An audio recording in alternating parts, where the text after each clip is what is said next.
पाठ राखील मालिकेच्या आजच्या एपिसोडमध्ये आपण पाहत आहोत की इकडं कौस्तुभने येताना चैन आणि 2 अंगठ्या आणलेल्या असतात। त्यावेळेस इकडं तृप्ती विचारते की हे एवढे पैसे तुम्ही कुठून आणलेत। त्यावेळेस कौस्तुभ बॅगमधील काही पैसे काढून बाबांना देतो आणि म्हणतो की हे भाग्यश्रीच्या लग्नासाठी वापरा। त्यानंतर बाबा म्हणतात की मी तुझे खूप आभार मानतो आणि त्यानंतर इकडं आई आजी म्हणतात की पाहिलं का भाऊ कसा तुझ्या अडचणीच्या वेळेस मदत करायला आला। त्यानंतर इकडं भाग्यश्री कौस्तुभचे आभार मानते आणि त्यानंतर इकडं सुलोचना यांना त्यांचा मुलगा पेपर वाचून दाखवत असतो आणि त्यांना सांगतो की तुमच्या कौतुकाचे खूप सारे लेख आलेले आहेत, पण त्यामध्ये एक अशी बातमी आलेली आहे की ज्यामध्ये आलोक सूर्यवंशी हा कसा आहे, दिसायला कसा आहे, तो कोण आहे, कुठे राहतो आणि हा मिस्ट्री मॅन कोण आहे याबद्दल सुलोचना मॅडम यांनी काही बोललेलं नाही। तेव्हा तो कोण असेल असा लेख आलेला असतो आणि दुसरीकडे इकडं आलोक उठतो। त्यावेळेस आलोकला चक्कर येत असते कारण की झोपताना बेशुद्धीचं औषध त्याच्या तोंडाला लावलेलं असतं आणि त्याच्या लक्षात येतं की आज घरामध्ये रात्री चोरी झालेली आहे आणि घरातील काहीतरी माल लंपास झालेला असेल। त्यावेळेस तो शोधण्याचा प्रयत्न करतो पण त्याला रूममध्ये काही सापडत नाही। त्यानंतर इकडं प्राजक्ता ही ट्युशन घ्यायला आलेली असते। त्यावेळेस समर्याला विचारते की तुम्ही गृहपाठ केला आहे का। त्यावेळेस इकडं आलोक विचार करत असतो की रूममध्ये काय चोरीला गेलं आहे आणि तेवढ्यात अंबिका येते। अंबिकाला तो विचारतो की आपल्या घरी चोरी झालेली आहे का। त्यावेळेस अंबिका सांगते की घरामध्ये काही चोरी झालेली नाही।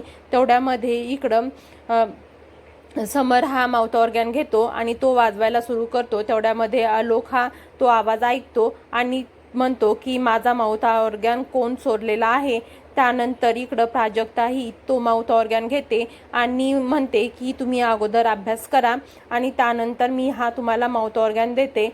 मग तो ऑर्गॅन हा प्राजक्ताच्या हातामध्ये असतो आणि तेवढ्यामध्ये आलोक हा बाहेर येतो आणि तो पाहतो की प्राजक्ताच्या हातामध्ये माउथ ऑर्गॅन आहे आणि तो चोर चोर म्हणून आवाज देतो। त्यावेळेस प्राजक्ता त्याच्याकडे पाहते आणि म्हणते की मी चोरी केलेली नाही आणि तो माउथ ऑर्गॅन समरकडे होता, तो मी हातात घेतलेला आहे।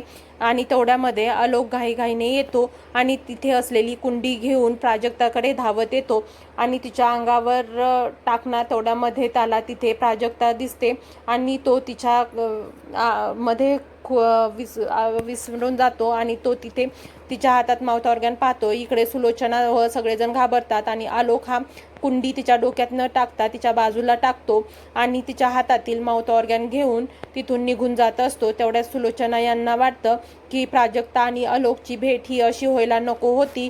त्यावेळेस इकडं आलोकला तिचे डोळे असे मासूम दिसतात जसं की भागट बिल्ली आहे असं। त्यानंतर इकडे सुलोचना हा विचार करत असतात की हे सगळं कसं घडून आलं।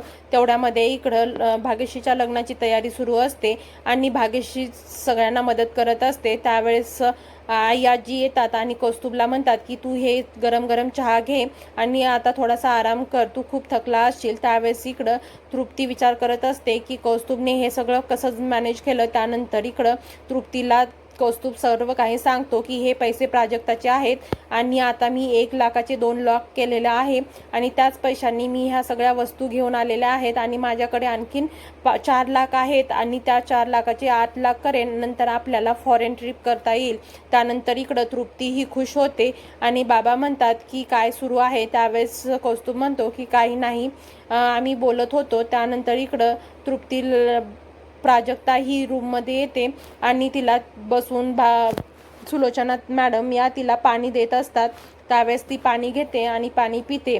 त्यानंतर सुलोचना मॅडम अंबिकाला टॉवेल आणायला लावतात आणि तिला हाताला लागलेलं पुसतात। त्यावेळेस प्राजक्ता म्हणते की हा माणूस कोण होता। त्यावेळेस इकडं तृप्ती सांगणार असते की तो माणूस। तेवढ्यामध्ये सुलोचना या तिला शांत करतात। त्यावेळेस प्राजक्ता म्हणते की मी ज्यावेळेस पहिल्यांदा या घरामध्ये आले होते त्यावेळेसही मी माउथ ऑर्गॅन ऐकलं होतं आणि त्यानंतर तो व्यक्ती माझ्या जीवावर उठलेला आहे आणि ज्या वेळेस मी माउथ ऑर्गॅन पाहून घरामध्ये आले त्याच वेळेस तिकडे तो व्यक्ती माउथ ऑर्गॅन वाजवत होता। त्यानंतर जेव्हा मी गेस्ट हाऊसमध्ये गेले त्यावेळेसही तो व्यक्ती तिथेच होता आणि मला सगुणांनी बाहेर काढलं। त्यानंतर आजही तो ती कुंडी माझ्या डोक्यामध्ये घातला असता पण त्यांनी ती कुंडी बाजूला टाकली आणि तो मला कधीही जीवे मारू शकतो असं ती सुलोचना यांना सांगते. त्यावेळेस सुलोचना मॅडम म्हणतात की असं काही नाहीये, तू जसं समजत आहेस तसं अजिबात नाहीये. त्यावेळेस इकडं अंबिकाही म्हणतात की तू काहीतरी वेगळाच विचार करत आहेस. तेव्हा प्राजक्ता, तू थोडंसं शांत हो आणि शांत मनाने विचार कर. त्यावेळेस इकडं सुलोचना या म्हणतात की तू काय बोलत आहेस आणि असा विचार अजिबात करू नकोस. त्यानंतर इकडं प्राजक्ता म्हणते की जोपर्यंत ती व्यक्ती घरामध्ये आहे तोपर्यंत मी इथे पाऊलही टाकणार नाही. त्यानंतर इकडं कौस्तुभ हा तयारी करत असतो. त्यावेळेस इकडं भाग्यश्रीला म्हणते की तू इथून मध्ये जा आणि तयार हो. त्यावेळेस आई आजी सांगतात की हा हार तू नंतर घालायचा. त्यानंतर इकडं भाग्यश्री ही प्राजक्ताची वाट बघत असते, पण प्राजक्ता काही येत नसते. त्यामुळे तिची आई सांगते की तू तुझी तयार हो.